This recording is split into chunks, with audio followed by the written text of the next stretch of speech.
चलो चलो बंद करो, बालकनी बंद करो अपना, बालकनी बंद करो अपना माइक।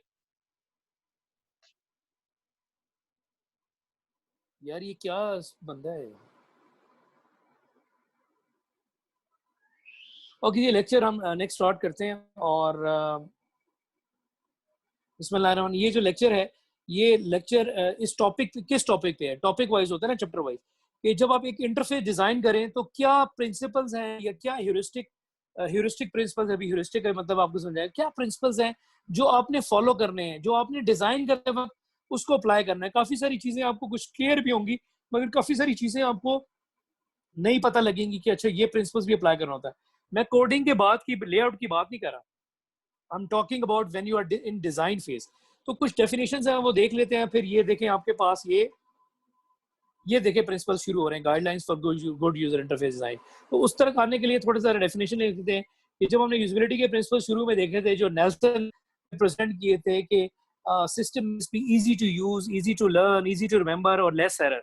ये सारी चीजें आप बातें आपको पता है कि लर्न कब होगा, जब मिनिमल टाइपिंग ट्रेनिंग रिक्वायर्ड होगी, और जब उसको ये सारे मेटाफोर, लेआउट, डिजाइन उसको प्रॉपरली कंसिस्टेंट थ्रू आउट मिलेंगे तो उसको रिमेम्बरेंस पे भी आसानी होगी, और उसको जो है वो लर्न करने भी सिस्टम में भी आसानी होगी। लेस एरर मैंने उस वक्त भी एक्सप्लेन किया था फर्स्ट या सेकंड लेक्चर में, कि लेस एरर का मतलब नहीं है कि आपके सॉफ्टवेयर में गलतियां कुछ थोड़ी थोड़ी हो तो वो एक्सेप्टेबल है। लेस एरर का मतलब है कि आपके सॉफ्टवेयर क्या एरर को कंट्रोल कर सकते हैं, क्या एरर को टैकल कर सकते हैं। एरर प्रिवेंशन, एरर कंट्रोल की बात होगी, प्रिंसिपल में वो बात होगी।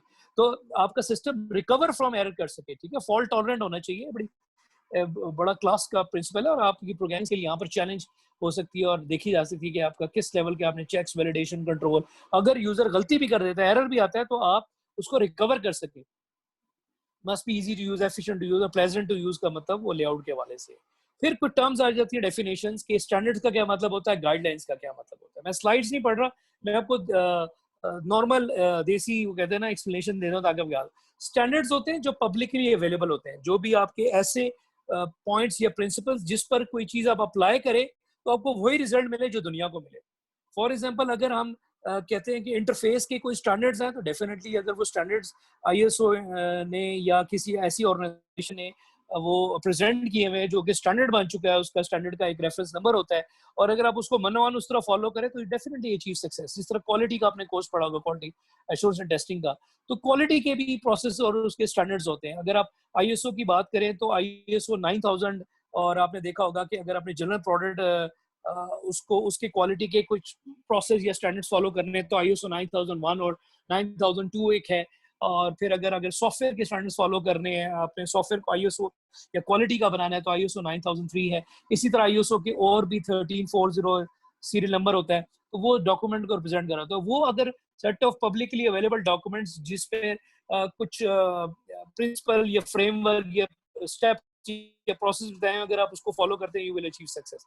गाइडलाइंस होती है किसी की तरफ से सजेशन, कोई टिप्स, कोई बेनिफिशियल पॉइंट्स, या किसी ने कोई चीज अप्लाई की और उसने कोई देखा कि यार मैंने ये चीज अप्लाई की तो मैं रिकमेंड करता हूँ ऐसे, तो वो चीज सजेशन, टिप्स, बेनिफिशियल पॉइंट्स होते हैं। तो जब आप डिजाइन कहते हो तो लेआउट्स या उसके डिजाइनिंग के भी कुछ स्टैंडर्ड्स हैं, कुछ कईयों ने गाइडलाइंस बताएंगे, तो स्टैंडर्ड्स को जब फॉलो करेंगे तो वो आप उसी तरह सक्सेस फॉलो करेंगे। थोड़ा सा एक और डिफरेंस बता देते हो जो यहाँ पर मेंशन नहीं है। स्टैंडर्ड्स को जब फॉलो करेंगे तो यू विल अचीव क्वालिटी और you will achieve success, but guidelines को फॉलो करके इट इज नॉट 100% श्योर कि आप वो सक्सेस, वो क्वालिटी वो अचीव कर पाएंगे। ठीक है, मे भी कर पाए, मे भी ना कर पाए, मे भी मैंने जब अप्लाई किया था ये फॉलो किए थे स्टेप्स, मेरी ये रिकमेंडेशन है, आप अगर करेंगे तो सक्सेस मिल सकती है, नहीं करेंगे तो मे भी नहीं मिल सकती। तो हर तरह के अपने होते हैं, बट स्टैंडर्ड्स को जब फॉलो करते हैं तो वो डेफिनेटली उसकी गाइडलाइंस फॉलो। हेरिस्टिक एवेल्युएशन होता है कि जब आप कुछ इंटरफेस पे जब आप किसी प्रिंसिपल्स को फॉलो करके जब उसको डिजाइन बनाते हैं, और डेफिनेटली पहले अप्लाई आपने करना होता है उन प्रिंसिपल्स को। ये नहीं कि आपने डिजाइन लेआउट बना लिया, अब उन प्रिंसिपल्स यानी ह्यूरिस्टिक प्रिंसिपल, ह्यूरिस्टिक उसने फैक्टर्स बताए, ह्यूरिस्टिक मतलब कुछ फैक्टर्स ऐसे हैं, प्रिंसिपल्स ऐसे हैं डिपेंडिंग अपॉन इंटरफेस की, जब हम उसको एवेल्युएट कर रहे होते हैं, एवेल्युएट का मतलब उसको असेस कर रहे होते हैं, उसको टेस्ट कर रहे होते हैं कि आपने इन प्रिंसिपल पर देखना है क्या यूजिबिलिटी है, क्या फीडबैक है, क्या कंसिस्टेंट एप्लीकेशन। तो वो देखते हैं कि कितने प्रिंसिपल अप्लाई हो रहे हैं और कितने यूजर्स किस किस सजेशन वगैरह। ये एम्पेरिकल एविडेंस होता है, ये होती है, इसको बोलते हैं क्वांटिटेटिव एवेल्युएशन, क्वालिटेटिव नहीं, हमने डिस्कस भी किया एवेल्युएशन में। क्वांटिटेटिव एवेल्युएशन मींस के कुछ प्रिंसिपल्स पर, कुछ फैक्टर्स पर आप अपने लेआउट्स को, डिजाइन को या सॉफ्टवेयर को एवेल्युएट करते हैं। उन प्रिंसिपल्स की बेस पर आपके पास डाटा आता है और उस पर डाटा की बेस पर आपने उस पर कोई फार्मूला, कोई ये सारी चीजें लगाई होती हैं और उसकी बेस पर आप डिसीजन होते हैं कि कितने परसेंट कहते हैं एट द एंड, कितने प्रिंसिपल में एग्री है, कितने परसेंट कहते हैं कि ये यूजेबल है, क्या कहते हैं, सजेशन क्या देते हैं। तो ये heuristic evaluation, by looking at the interface one can come up to the opinion that what is good and bad about interface. तो इवैल्यूएटर्स जो हैं, वो यूजर्स जो हैं, वो अपनी राय दे सकते हैं, फिर आप उन्हीं लेआउट डिजाइन को एक्सपर्ट से इवैल्यूएट करा सकते हैं। तो बाज़ औक़ात जो है वो यूजर्स जो है ना, वो पॉइंट ऑफ व्यू, वो पॉइंट नहीं पिक कर सकते जो एक्सपर्ट्स की नजर होती है, जो उस फील्ड के, इंटरफेस के, डिजाइन के, सिस्टम्स के एक्सपर्ट्स होते हैं, तो वो देख के बता देते हैं सारी चीजें। तो कमर्शियल स्टाइल गाइडलाइंस क्या होती है और कस्टमाइज्ड स्टाइल गाइडलाइन, दोनों में ये फर्क है कि कमर्शियल का मतलब है अवेलेबल है, जो उस ऑर्गेनाइजेशन ने किसी ने प्रोवाइड किया है, या ऐसा डॉक्यूमेंट जो दुनिया के लिए अवेलेबल रखा हुआ है कि अगर ये स्टाइल गाइडलाइंस आपने फॉलो करनी है, गाइडलाइंस, ठीक है। जो स्टैंडर्ड्स होते हैं वो तो दुनिया के लिए अवेलेबल होते हैं, जो मर्जी उसको फॉलो करे, रखा इसलिए होता है कि उसको छुपा के नहीं रखा होता। इसलिए उस्ताद जब पढ़ाता है तो वो अपने लेक्चर नोट्स ये सब चीजें शेयर करता है अपने कोलीग्स के साथ, जो भी मांगे।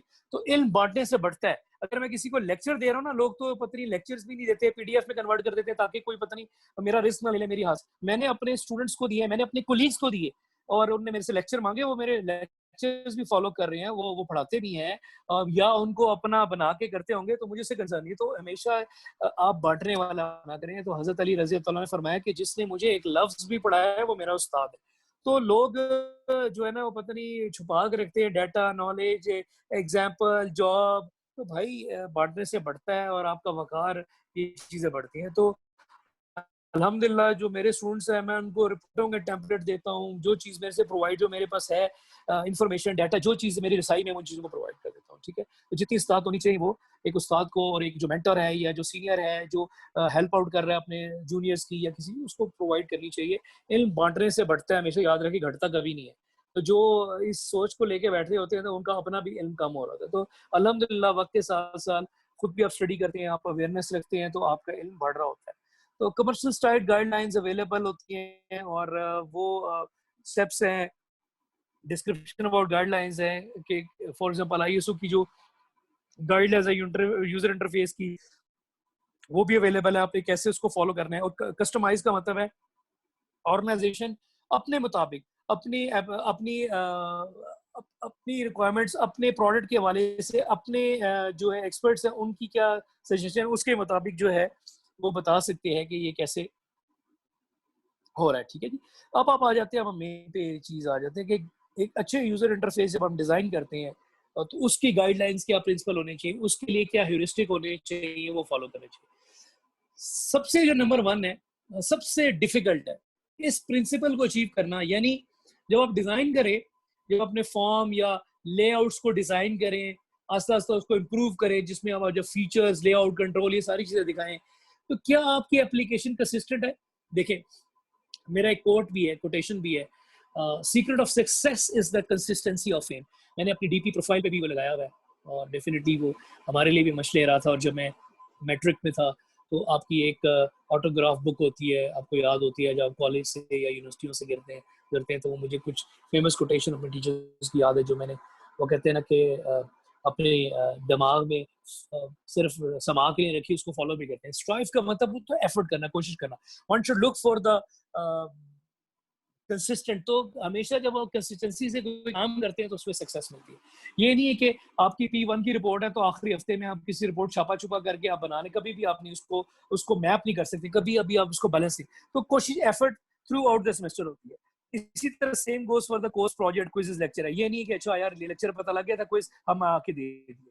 तो जो एफर्ट थ्रू आउट कर रहे होते हैं, जो थोड़ा सा लेक्चर पढ़ रहे होते हैं, जो टीचर का एक समरी लेक्चर भी स्टार्ट होता है, नेक्स्ट लेक्चर में वो 5 मिनट का रिव्यू लेता है। मैं तो ऐसे ही करता हूँ कि जो ही मैं स्टार्ट करता हूँ, आज का लेक्चर मैंने पिछला क्या पढ़ाया था, क्या चीज की थी, मैं उसको रिव्यू कर देता हूँ, ताकि थोड़ा सा स्टूडेंट को आइडिया हो कि अच्छा हमने पिछले ये चीज की थी, अब हम आगे ऐसे लेके चल रहे हैं। तो हर लेक्चर जो है देखें, वो कंसिस्टेंट एक चीज अगले को शो कर रहा है। अब हमने डिजाइन की चीज देखी, अभी हम देखें कि अच्छा जी डिजाइन तो ये होता है, ऐसे डिजाइन करते हैं, प्रोटोटाइप ये होता है, वैल्यूएशन ऐसे करनी होती है। फिर क्या डिजाइन को बनाने वाले क्या प्रिंसिपल्स थे, किन किन प्रिंसिपल्स को फॉलो करना पड़ता है। तो ये चीजें जो लेक्चर की चल रही होती है वो कंटिन्यूटी है। ऐसे नहीं होता कि एक चैप्टर मैंने वो पढ़ा दिया, एक चैप्टर वो पढ़ा दिया, मुझे पता ही नहीं है, टीचर को पता नहीं है कि मैं आगे क्या पढ़ाऊंगा, किस तरह लेके चलूंगा, ऐसा नहीं होता। तो एक कंसिस्टेंट बंदा, एक कंसिस्टेंट बैट्समैन, एक कंसिस्टेंट स्टूडेंट, एक कंसिस्टेंट वो चीज होता है जो लेके चीजें चलता है। कंसिस्टेंसी का इसमें ये क्या कह रहा है कि एप्लीकेशन एक कंसिस्टेंसी क्या है, जो उसमें कॉन्सेप्ट है, उसमें जो सॉफ्टवेयर में जो आप उसमें कंट्रोल्स दिखा रहे हैं, जो उसके लेआउट्स दिखा रहे हैं, जो फॉन्ट्स हैं, जो कलर कॉम्बिनेशन है, जो उसमें बेशुमार बेशुमार पॉइंट सब चीजें आ जाती हैं। क्या वो थ्रू आउट द सिस्टम उसी तरह? आप एक फ्रेम में, एक फॉर्म में, एक पेज में लेट से एक वे से आप रिप्रेजेंट कर रहे हैं, इन्फॉर्मेशन को दिखा रहे हैं, दूसरे पेज में लेआउट ही कुछ और है, रिप्रेजेंटेशन ही कुछ और है। आपने नेविगेशन कंट्रोल एक दो पेजेस में दी, बाकी में है ही नहीं। आप सीएसएस को फॉलो ही नहीं कर रहे हैं। आप डेफिनेटली वेब प्रोग्रामिंग पढ़ चुके हैं, सीएसएस के शेडिंग स्टाइल शीट्स को फॉलो कर रहे हैं, उसकी एक थीम टेम्पलेट होती है, हेडर फुटर को कहीं कुछ थीम है, कहीं कुछ थीम है, कहीं कंट्रोल है नहीं, आपके एक्सेस में नहीं है। तो आप प्रॉपरली चीजों को लेके चलते हैं। तो कंसिस्टेंसी को अचीव करना एक पूरी एप्लीकेशन कि ये देखना कि क्या आपका पूरा सिस्टम, क्या आपका पूरा software design, feature, layout, product ये कंसिस्टेंट है। क्या आपका टीचर जो पढ़ाने वाला है वो कंसिस्टेंट है। क्या उसका लेक्चर पढ़ाने का अंदाज from the first lecture till the it's and lecture वो उसी तरह अंदाज। क्या उसका लेक्चर डिलीवरी, क्या उसके अंदाजे बयां, क्या उसके लेक्चर को एक्सप्लेन करने का तरीका, क्या उसको पढ़ाने का वे, क्या उसको स्टूडेंट्स को, मेल फीमेल्स को टैकल करने का वे, क्या उसको काम कराने का तरीका उसी तरह है। क्या मॉर्निंग में अगर वो पढ़ा रहा है और हमें इवनिंग में पढ़ा रहा है तो सेम तरीके से पढ़ा रहा है, या उनको कुछ तरीके से प्रेफरेंस देता है, उनको किसी तरीके से काम कराता है और हम इवनिंग वालों से कुछ करता है? तो ऐसा नहीं। तो कंसिस्टेंट रहना अपनी लाइफ में थ्रू आउट, एक टीचर को भी वो बड़ी जिद्दोजहद की बात होती है। तो कंसिस्टेंसी ये चीज है। तो कंसिस्टेंसी जब आप एक इंटरफेस की बात करते हैं, ये नहीं कि कोडिंग के बाद आप देखेंगे क्या यार ये यार यहाँ पर तो लेआउट ही नहीं, यहाँ पर मैं किस, तो डिजाइन के वक्त आपको सिर्फ सोचना नहीं होता, लिखना भी होता है, फॉलो भी करना होता है। तो ये आई होप कि मैंने इसमें तकरीबन 4-5 मिनट लगाए। एक बड़ा इंपॉर्टेंट चीज है कि आपकी एप्लीकेशन लेआउट कंसिस्टेंट है कि नहीं है। जब आप डिजाइन बना के एवेल्युएट कराते हैं, खुद पहले एवेल्युएट करें ना, क्या हमारी एप्लीकेशन कंसिस्टेंट है, क्या हम उसके कंट्रोल, जो फीचर्स, मेन्यूज है, नेविगेशन सपोर्ट है, लेआउट है, एक्सेस है, डायलॉग बॉक्सेस है, फीडबैक रिस्पॉन्स है, फ्रेम फॉर्म साइज है, कलर कॉम्बिनेशन है, मेटाफोरिक प्रेजेंटेशन है, लेबलिंग, हर चीज एक्सेट्रा, तो क्या कंसिस्टेंट है? सबसे मुश्किल है एक पेज पे आपने हेडिंग का साइज कुछ और दिया, कलर को तो छोड़े, वहां पर साइज कुछ और दिया है, कलर फॉन्ट साइज कुछ और है, थीम कलर पे भी चैप्टर आप देखें अपकमिंग में, कलर्स पे, स्पेसिफिकली कलर्स पे एक चैप्टर है। तो ये इतनी इंपॉर्टेंट और इतनी छोटी छोटी चीजें, बातें हैं आपकी लर्निंग एबिलिटी से आपकी। तो सिर्फ ये लेक्चर्स की जीनत नहीं रख देना, जब आप इसको अप्लाई करें तो ये लेक्चर सामने रखें, ये प्रिंसिपल सामने रखें, इनको देखें। जो प्रोफेशनल जो आप थ्रू नेट पे या चीजें देखते हैं, या आप उनकी मेंबरशिप रजिस्ट्रेशन लेते हैं, तो वहां से आइडिया लें, वो चीजें इन्हीं प्रिंसिपल्स को फॉलो करके कर रही होती है।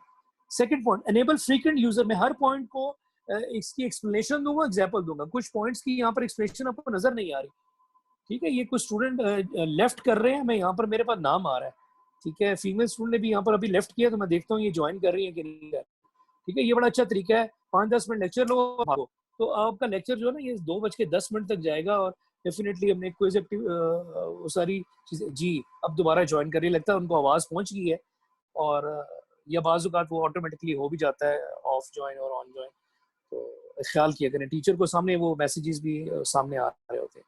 तो सेकंड पॉइंट है enable frequent users to shortcut. क्या आपने जो एक्सपर्ट यूजर है, फ्रीक्वेंट का मतलब होता है एक्सपर्ट यूजर, हमेशा एक्सपर्ट यूजर भी होते हैं, क्या उनके लिए कोई शॉर्टकट प्रोवाइड्स किए?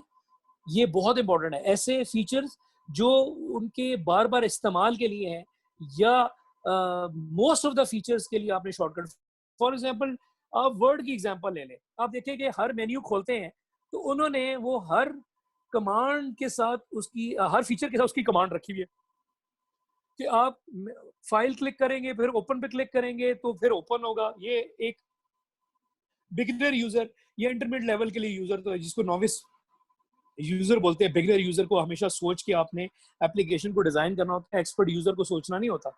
एक्सपर्ट यूजर अपना खुद ही रास्ता निकाल लेता है। अब एक्सपर्ट यूजर है, वो इस इंटरेक्शन से नहीं गुजरेगा, मैं फाइल पे क्लिक करूं, फिर ओपन पे करूं तो फिर खुलेगा। वो डायरेक्ट कमांड कर लेता है, कंट्रोल करता है, ओपन हो जाता है, कंट्रोल एस करता है, सेव होता है, कंट्रोल एक्स करता है, ये कर देता है, ऑल्ट एफ टैप करता है तो फॉन्ट खुल जाता है। तो वो बजाय के डायरेक्ट ऑप्शन पे उसको कमांड्स भी रट जाती है यूज करके। आपने कमांड रखी होंगी तो वो खुलेंगी ना। फिर आपने देखी कि शॉर्टकट जो मेन्यूज है वहां पर आपने मेटाफोरिक रिप्रेजेंटेशन दी हुई है कि अगर आपने कट करना है, कॉपी करना है, ये करना है तो ये करेंगे, कमांड तो डायरेक्ट खुल जाएगी। तो शॉर्टकट, तो फ्रीक्वेंट यूजर्स के लिए शॉर्टकट रखे आपने कि ऐसे फीचर्स जो वो फ्रीक्वेंट यूजर डायरेक्टली उसको एक्सेस कर सके। तो वो जिस तरह लास्ट टाइम मैं पैलेट्स की बात कर रहा था, तो पैलेट्स में भी आप कस्टमाइज करके आप उन ऑप्शंस को शॉर्टकट्स में रख सकते हैं और यूजर की फैसिलिटेशन के लिए रख सकते हैं। ऑफर इंफॉर्मेशन फीडबैक, ये थर्ड पॉइंट जो है बड़ा इंपॉर्टेंट किस वाले, हर एक्शन का रिस्पॉन्स, यानी वो चीज कोई फीचर्स को क्लिक करे उसका रिस्पॉन्स मिलना चाहिए, कोई डाउनलोड करे उसका रिस्पॉन्स होना चाहिए, कोई ऐड करे उसका प्रॉपर रिस्पॉन्स मिलना चाहिए कि ऐड सक्सेसफुली हो गया या नहीं हो गया, या वो राइट, वो सेव करे, अपडेट करे, वो ऐड करे, वो सर्च करे, वो नेक्स्ट फीचर पे क्लिक करे, वो लोड करे, वो बैक पे जाए, हर इंफॉर्मेशन, हर चीज का उसको फीडबैक रिस्पॉन्स क्विक मिलना चाहिए। ये नहीं है कि कुछ पेज चल नहीं रहे, कुछ पेज जो है ना वो अंडर कंस्ट्रक्शन है, कुछ पेज जो है ना वो आपको फर्दर बाद में इंफॉर्मेशन मिलेगी, हम पेज पे काम, ऐसा नहीं होता।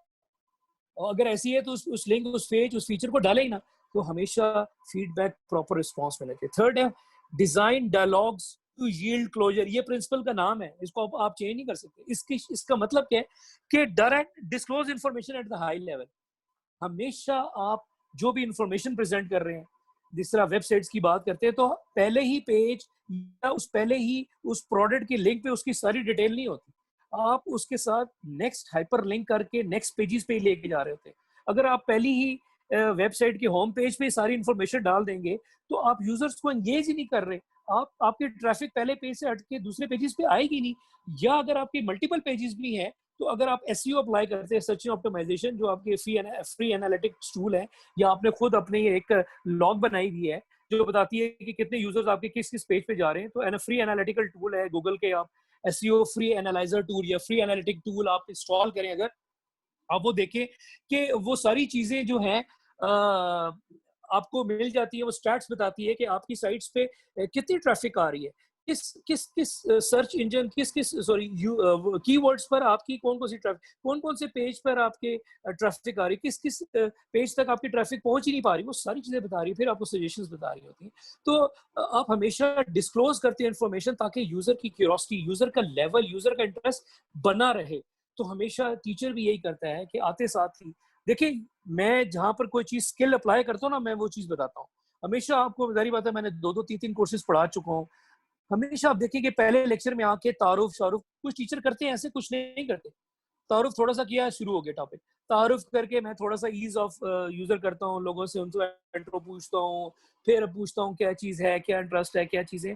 मैं आस्ता आस्ता फिर सेकंड लेवल पे कोर्स आउटलाइन, उसके लेक्चर, कोर्स आउटलाइन तो पढ़ी होती, कोर्स आउटलाइन में देता हूँ, फिर समझाता हूँ ऑब्जेक्टिव्स क्या है, क्या करना है, कैसे करना है, अप्रोच क्या है, फिर बताता हूँ कि नेक्स्ट टाइम आपने हम इंट्रो पढ़ेंगे, इस चीज को पढ़ के आए।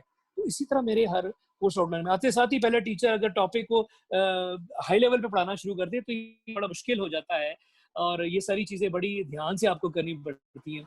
और हमेशा इंफॉर्मेशन को आस्ता आस्ता डिस्क्लोज करते हैं टीचर जब भी टॉपिक पढ़ाता है। अब देखिए, मैं ये गाइडलाइन थी यूजर इंटरफेस, मैं स्टार्टिंग फ्रॉम इस स्लाइड से कर सकता था, मगर वो यूजर इंटरफेस की गाइडलाइन से पहले मैंने, लोगों को पता ही नहीं गाइडलाइन का मतलब क्या हो, स्टैंडर्ड्स का क्या मतलब हो, तो उसको डिफाइन किया कि यार गाइडलाइंस का होता क्या है। ठीक है यार, गाइडलाइन दे रहा हूँ, मैं टिप्स दे रहा हूँ, मैं सजेशन दे रहा हूँ, मैं बेनिफिशियल पॉइंट बता रहा हूँ, मैं अपने एक्सपीरियंसेस शेयर कर रहा हूँ, तो वो होती है।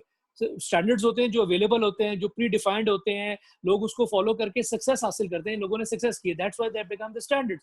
तो टीचर इसी तरह टॉपिक शुरू करता है। अभी से पिछले जो हमने टॉपिक पढ़ा था डिजाइन क्या है, तो पहले हमने डिजाइन की डेफिनेशन किया, अगर आपको याद हो डिजाइन क्या चीज है, सॉफ्टवेयर डिजाइन क्या है, कॉन्सेप्चुअल डिजाइन क्या है, विजुअल डिजाइन क्या चीज है, ग्राफिक डिजाइन क्या चीज है, ये सारी चीजें पढ़ी। फिर आगे हमने देखा कि वो टॉपिक था interface design when you don't know how. फिर उसके बाद देखा हमने कि डिजाइनिंग की अप्रोचेस, प्रिंसिपल्स क्या क्या है, टास्क सेंटर्ड है, और फिर हमने डिजाइन को देखा, कॉन्सेप्चुअल डिजाइन क्या चीज होती है। इसी तरह इंटरफेस स्टाइल्स को तो हर टॉपिक को पढ़ाने का एक तरीका है, उसको किस बेस से उठाना है, किस बेसिक पॉइंट से उसको आस्ता आस्ता लेके चलना है। तो ठीक है, तो ये चीज इंपॉर्टेंट है कि हमेशा डिस्क्लोज आस्ता आस्ता की जाती है ताकि यूजर का इंटरेस्ट बना रहे और वो क्यूरियोसिटी नहीं रहती। फिर है नेक्स्ट पॉइंट है offer error prevention and error handling, error को प्रिवेंट करना, और सेकंड पॉइंट है एरर हैंडलिंग। ये दोनों डिफरेंट है। एरर को प्रिवेंट करना, आपको याद हो, अगर मैंने एक एग्जांपल आपको कराई थी, डेट ऑफ बर्थ एक एट्रीब्यूट होता है, और आप इसको कैसे उसको इस इस एट्रीब्यूट को कैसे एक फॉर्म पे, लेआउट पे कैसे दिखा रहे हैं। तो मैंने एग्जांपल आपको बताई भी है और शेयर भी की है कि लेट्स से आप डेट ऑफ बर्थ को एक सिंपल टेक्स्ट फील्ड में दिखाते हैं। एक अंदाज ये आप उस डेट और मंथ और ईयर को टेक्स्ट, छोटे छोटे टेक्स्ट फील्ड में 3 पार्ट्स में दिखाते हैं, नीचे डेट, मंथ और ईयर। फिर आप इसी को एक सिलेक्टेड लिस्ट में दिखाते हैं, जिसको आप कहते हैं कॉम्बो लिस्ट कह दिया आपने उसको। आप इसको सिलेक्ट कर सकते हैं। फिर आप इसको एक जो कहते हैं कैलेंडर फॉर्मेट है, जिसपे डेट और टाइम वो सारी चीज आती है, उसमें दिखा सकते हैं। तो यूजर को ईज प्रोवाइड करनी है, आसानी प्रोवाइड करनी है। अब ये जो फर्स्ट सेकंड जो थर्ड है, वो जो है उसमें फिर चेक्स और वैलिडेशन लगाने पड़ेगी। उसमें गलती यूजर कर सकता है। सो थर्ड वाले में तो नहीं कर सकता, फर्स्ट सेकंड में तो कुछ कर सकता है। मतलब डेट है, उसमें कुछ भी वो अंडर कर सकता है। और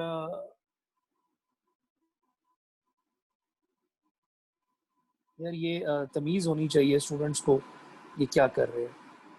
ये सेकंड सेशन में, और सेकंड सेशन में मैंने ये चीज नहीं की थी, तो ये जो है ना किसी ने ये हरकत की है।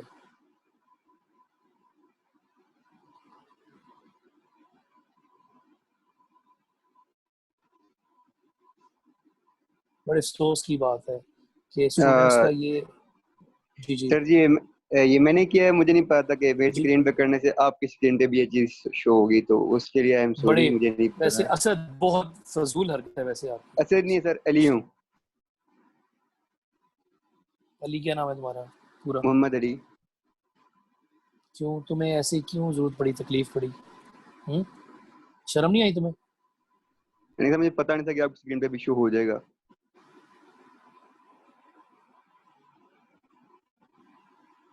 तो इस चीज के लिए सॉरी, आइंदा ख्याल करूंगा इसका। मैं ख्याल कराता हूँ। हरकतें शर्म नहीं आती तो मैं नोटेट कर रहे हैं इसमें।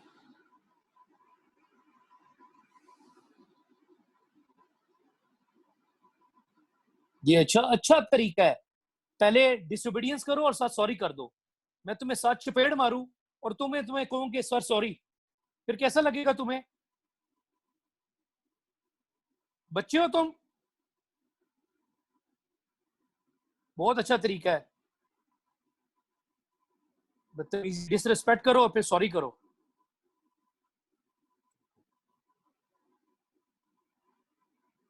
कितना टाइम रह गया लेक्चर में नोमान? सर 5 मिनट लेफ्ट है।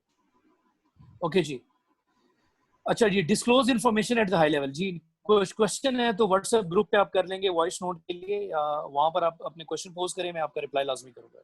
ठीक है। ऑफर एरर प्रिवेंशन पहला पॉइंट है। एरर जी विकास मैंने सुन लिया, आप अपना रेज हैंड डाउन कर सकते हैं, और जो क्यूरी क्वेश्चन है व्हाट्सएप ग्रुप पे कर सकते हैं, वहां पर क्वेश्चन के और वॉइस नोट में क्वेश्चन किया करें। लिख के ना वॉइस नोट में सर क्वेश्चन किया करें, मैं शेयर टेक्स्ट में लिखते थे बहुत टाइम लग जाता है।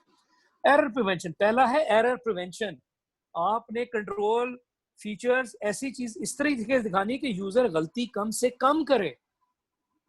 तो वो उसकी डेट ऑफ, अब डेट ऑफ बर्थ लेट से आप सॉफ्टवेयर किस क्लाइंट्स, किस तरह के यूजर्स के लिए दिखा रहे हैं, किस तरह के यूजर, किस तरह की क्लाइंट्स के लिए दिखा रहे हैं, क्या उनको उस तरह की एक्सपर्टीज है कि वो उस कैलेंडर फॉर्मेट को इस्तेमाल भी कर सकेंगे। ये भी आपने देख लिया, ये भी ट्रिकी एक चीज है। ये नहीं है कि वो बेचारा आपने उसकी थीम इतनी मुश्किल चीज की, या उसमें भी एक लेआउट्स होते हैं कैलेंडर के फॉर्मेट, वो ईज आसानी से रखने हैं ताकि यूजर कन्वेंशन में आप देखें वो राइट लेफ्ट एरो मंथ और ईयर के भी साथ साथ होते हैं, वो कंफ्यूज हो रहे होते हैं और बड़े ओके किस्म के होते हैं। तो आपने स्टाइल नहीं मारने, आपने वो आसान फॉर्मेट यूज कर रहे हैं जो इजीली उसको समझ भी आ सके, वो यूजर कंफ्यूज ना हो सके। मैं कैलेंडर की बात कर रहा हूँ, जब उस कंट्रोल को ऑप्शन में दिखा रहे हैं कि अपनी डेट ऑफ बर्थ सेलेक्ट करें और वो सिलेक्ट करें।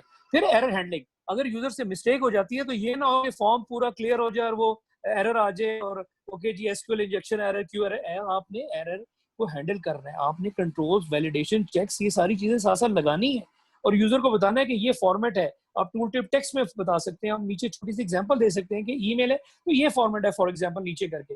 और जो ही एरर में मिस्टेक करता है, फॉर एग्जांपल ईमेल आप कहते हैं abc@yahoo.com, abc@abc@, इस तरह एग्जाम्पल आते हैं और वो लिखते हैं abc.com, तो वो तो ईमेल नहीं है। तो जो ही लिखते हैं साथ वैलिडेशन हो, चेक लगा और साथ वो आपको ब्लिंक करके या रेड या स्टैरिक करके रेड करके बताया कि यहाँ पर ये मिस्टेक है। तो ये आपने इस तरह बताना होता है ताकि आपका पता लग सके ये फॉर्मेट। फिर एरर हैंडलिंग होगी। क्या आपने ऐसे फीचर रखे हुए कि एरर हैंडलिंग साथ साथ चेक्स हो?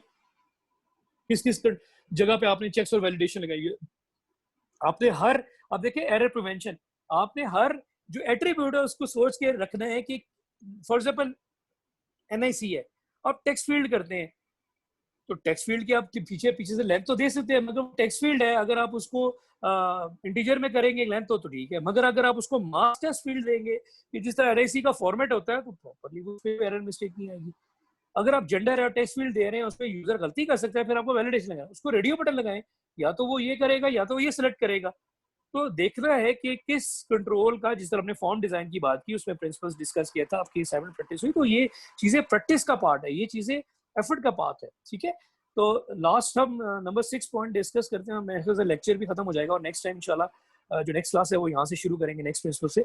Easy reversible of action, user को आपने फैसिलिटी, ये देखिए हर एप्लीकेशन में ये पॉइंट पॉसिबल नहीं है, हर एप्लीकेशन में कुछ फीचर्स में आप रिवर्सिबिलिटी या अंडू का फीचर दे सकते हैं, मगर हर ऑप्शन में नहीं है। मगर कुछ ऐसे एप्लीकेशन है जिसमें आप रिवर्सिबिलिटी का आप उसमें रख सकते हैं, जिसका फॉर एग्जाम्पल क्विज़ेस है, उसमें आप बैक ट्रैक या बैक रिवर्स कर सकते हैं, मगर अगर हम चेक्स लगाए, वैलिडेशन लगाए, तो हम नहीं रखना चाहिए यार किसी से पूछ लिया, मे बी वो कोई चीज़ हेल्प ले ली और वो पीछे जाके उसको करेक्ट दोबारा कर दे, जो चीज़ होगी वो होगी, जो गुजर गई। तो परमिट इजी रिवर्सल ऑप्शन के यूजर ने कोई एक्शन कर दिया है उसका अनडू या रिवर्स कर सकता है, मगर बाज़ कुछ ऐसी ऑप्शन होती है कि वो कहते हैं कि तीर कमान से जब निकल जाए तो फिर वापस नहीं आ सकता। तो ये देखना है sensitivity of that application, sensitivity of that feature कि वो किस तरह की फीचर है, ठीक है। अगर आपने कोई चीज़ आपने ऐसे रखा होगा ना कि आप ये व्यू कर लें, आप इसको मेक श्योर कर लें, फिर आप कहते हैं हाँ जी आप देख लें, आप जनरेट करने से पहले ये लास्ट ऑप्शन है ओके, आप कहते हैं ये ओके, फिर आप जनरेट का बटन दबा दीजिए, जब जनरेट का बटन दबा दिया आपने फिर वो वापस नहीं आ सकता।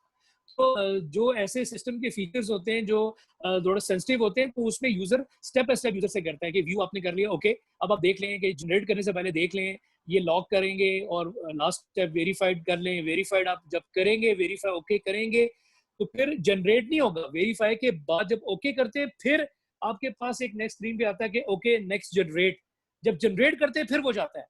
ये चीज दोबारा सुन ले, एक चीज आपने ओके की, फिल किए और उसने ओके किया, फिर उसने एक स्टेप में एक डायलॉग बॉक्स में लिखा कि do you verify this for before submitting और दिस, फिर वो आता है यस या नो, वो डायलॉग बॉक्स प्रॉम्प्ट है, आप यस करते हैं तो फिर वो कहता है for final generation click generate, आपने जनरेट किया फिर वो जाके लेट से जनरेट हुआ या सबमिट हुआ। एक स्टेप ये हो सकता है फॉर वेरीफाई, आपने जो भी वेरीफाई किया वो जनरेट हो गया, नहीं आप उसको वेरीफाई के बाद जनरेट का भी रखें अगर ऐसा सेंसिटिव फीचर है। फॉर एग्जांपल पेमेंट का है भाई, वो सेंसिटिव है, फॉर एग्जांपल कोई चीज मतलब आप ऑनलाइन बुकिंग और जिसमें पेमेंट और ये इस तरह की सेंसिटिविटी चीजें आ जाती है, तो बड़ी चीजें हैं, तो आप उसको स्टेप बाय स्टेप लेके कर सकते हैं। वो मेक श्योर करता है, यूजर को भी चांस होता है अच्छा वो पढ़ ले दोबारा, ये नहीं कि एक ही बटन क्लिक किया तो हो गया, तो ठीक है। जो सेंसिटिव ऐड वगैरह पे नहीं